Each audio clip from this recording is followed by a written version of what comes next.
This is a throwaway video because people are bandying about ideas of various states having had some massive court case win or some judge vote or something. We shouldn't use word vote. Apparently, vote doesn't mean anything anymore.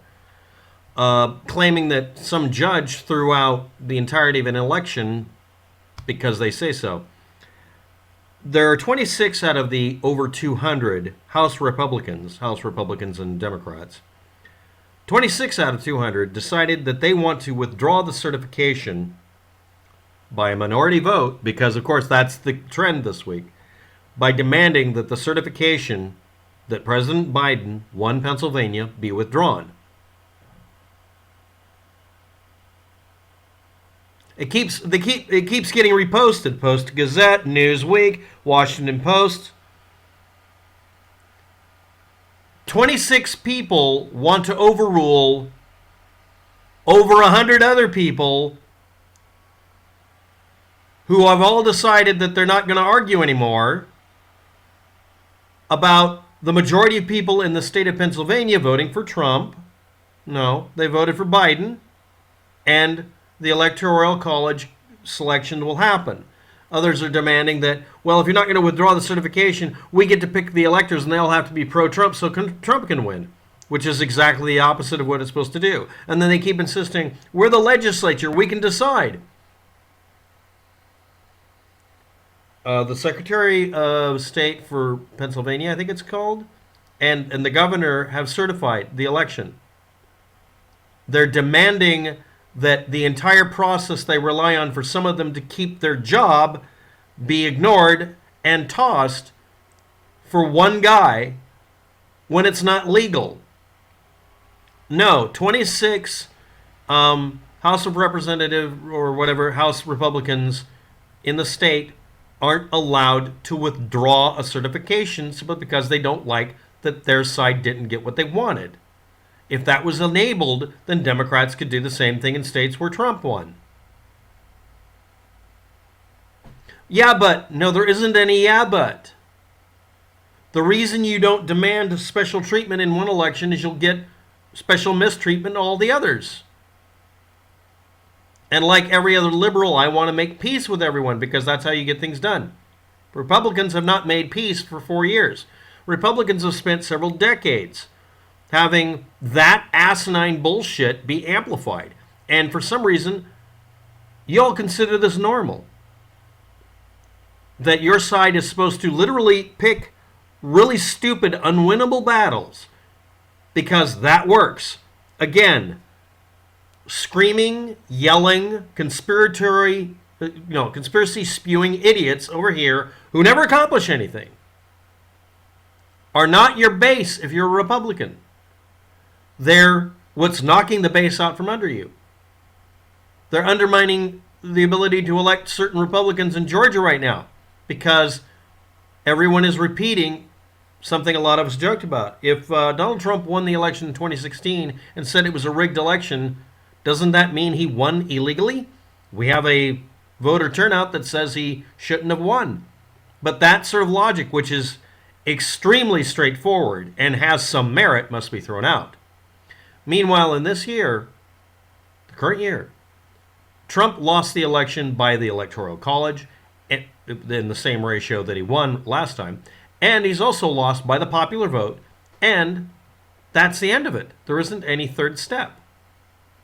And we're supposed to listen to people do this and not say 6 months from now, hey, do you remember when you tried to undermine the vote? Well, that's the past. Move on.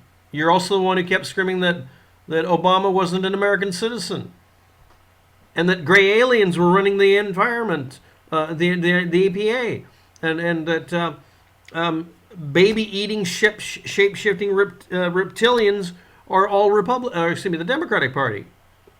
And you don't think we should ask you to explain yourself? There are no consequences for this shit. It's just a shitfest. Nothing matters. Okay. Then you don't. I don't have to treat people with respect that don't show it. I don't have to treat people as if they're rational human beings when they keep posting fantasy stories. Nobody should have to put up with this. And adults talking is not acceptable response anymore. I don't claim to be an adult. I'm a dumb kid sometimes. But this is an election to decide one position running the government. And people are obsessed with Trump. Trump made sure of that. It's a cult of personality. But you have people in a state literally going against their own fucking state constitution while misquoting the U.S. federal government's constitution, the United States Constitution. Yes, it says that the states can have their legislature pick how things go. And then they ignore the next part that every state chose to give that over to the people. They're attempting to invalidate in Pennsylvania 26 people. An obvious minority are trying to undermine a little over 100 years worth of rules just because they're willing to throw their entire state under the bus here. Or they're just doing this so that they can appeal to non-sane, scream at the top of their lungs zealots that call themselves Republicans now. I'm really happy that a lot of the things that are bad happened over the last few decades. It's caused all of those granola-eating, bullshit artist liberals to just turn into Republicans. We've lost a lot of crazy people who have gone over to your side. Some of them went over to LaRouche or something. But a lot of them are now comfortable saying Republican. I mean, it doesn't matter. Crazy people are crazy people. It doesn't matter what group they are in. But right now, you're the ones dealing with a bunch of Tumblrettes that are Twitter paters. Your side, not both. The more Donald Trump insulates himself with this crowd that he needs so he can feel like he's never a loser, because he's obviously fucking messed up, the more likely the Republican Party can shake these off because they are leeches. That means they have to shake off Donald Trump and cease paying attention to him. And we have Republicans in various parts of this country not getting that through their thick skulls. I don't care if the Republican Party caves in. Parties are bullshit. But I have to feel sorry for a lot of people doing this. You're literally saying over and over again, Donald Trump will win the election by invalidating our vote. That's just all there's to it. Just deciding you're just going to ignore the vote. Not even sugarcoating it. You're just saying, yeah, the vote doesn't matter because we can just have the legislatures do whatever they want to. You're going to see in some states groups of people showing up demanding that the laws be changed for the state, actually causing a constitutional amendment for, let's say, the state of Oregon, saying that the Electoral College is required to be picked exclusively based on the popular vote, and any attempt to usurp this would result in immediately being banned from holding public office for anybody, no matter if they did it in another state, because they're traitors. You don't like the way this country works? Some of you Trump supporters? Get the fuck out of my country. I didn't like it when the Electoral College didn't let us have the person we all elected. It's happened a couple of times. But I understand why it's there as a moderating utility. But when there's literally no question as to who won, when there's only people coming up with excuses to refuse to acknowledge it, when Trump says, I will agree with you if you prove to me I'm wrong, which can never happen. It's a contradiction in reality for him. By saying Biden has to prove to him he won 70 million votes, or 80 actually. I mean, Trump can't prove he got 70 million except by using the same criteria.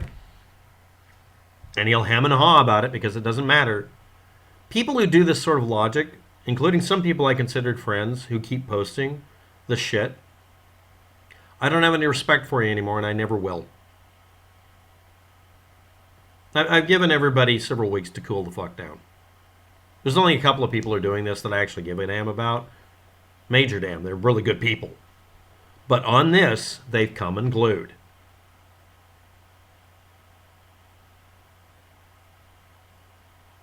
I had to deal with somebody who became mentally unhinged at one point. Apparently, it's a chronic problem with him. He developed paranoia, and he started to exercise his control over people by proving that he could be a sociopath.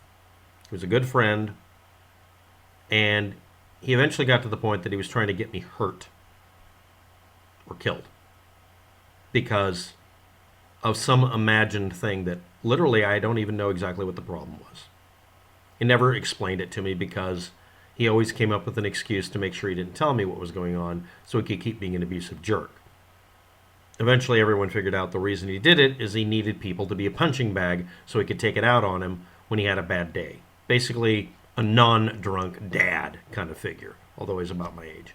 Well, he's 10 years older than me, but it doesn't matter when you get as old as I am. And it happened before with another person who almost exactly the same sort of thing. But one was a Republican, one was a Democrat. If that actually matters, I don't really believe so. I've had to deal with a couple of people on the internet who decided that they couldn't stand that the world didn't completely adhere to what they were taught to believe, whether it be ideological, political, religious, it didn't matter. One of them decided that the world had to be flat and it had to be chemtrails and every other conspiracy theory had to be true. And he had a lot of fun talking to me because we could have a conversation on the subject. And eventually he just decided that I was the enemy and I deserved to be shot. He sent that to me back when we had the ability to send each other personal messages on YouTube. That's not available anymore. Maybe it's a good thing we're done. And on top of that, while saying that I deserve to be killed because I'm the devil, he then would reach out in a very Christian, quote-unquote, trademark way, acting as if an accusation of somebody literally being the devil and deserving to die doesn't preclude him from saying or other things or asking other questions and doing that. It's not just hyperbole. It's not a person just screaming this as a thing. I mean, he's dead serious, literally. In the case of another person, he kept coming back to be friends, like I said, but he became paranoid and stuff, but he kept trying to be friends. Because for him, the normal was to lash out at people and attempt to destroy their lives, but somehow he was supposed to be taken back. And the other person who was on the opposite end of the political spectrum did about the same thing. This is a type of personality that ends up being a user. Someone who abuses people and acts like you're stupid for not allowing them to come back to have the opportunity to do it again. And that's the kind of personality I'm seeing in some of the people out there who voted Trump. But there's some of them that voted Hillary too, obviously. But lately on the internet, I'm seeing people who don't think that there's a break in reality when you accuse me of ignoring facts when I'm quoting them, while you quote assertions that have never been proven and have been acknowledged in court as not being true. Just flat out lies. And then keep coming back to do it. Now, today I haven't seen this person posting on my channel recently. You know, as of the last 24 hours, I think he stopped. But he did do this for a while. And I don't know if it's acceptable anymore for me to welcome back people who feel that it's acceptable for them to get away with doing this kind of shit. I don't have a reason to. I always give everybody another chance. I'm tired of that. In Pennsylvania, House Republicans did not call for the withdrawal of the certification of Joe Biden as president. 26 out of a couple of hundred of them made noises like that for political reasons and ideological reasons and whatever reasons. But the House Republicans for Pennsylvania didn't call for this. Trump allies calling for Nixonation, blah, blah, blah. They're asking to ignore their own constitution and the rule of law without giving a good reason just because they feel like it. It's not even hysteria. I think it's just a big, giant bet they're seeing if they can win. Thanks for watching. Have a good day. Good luck with it.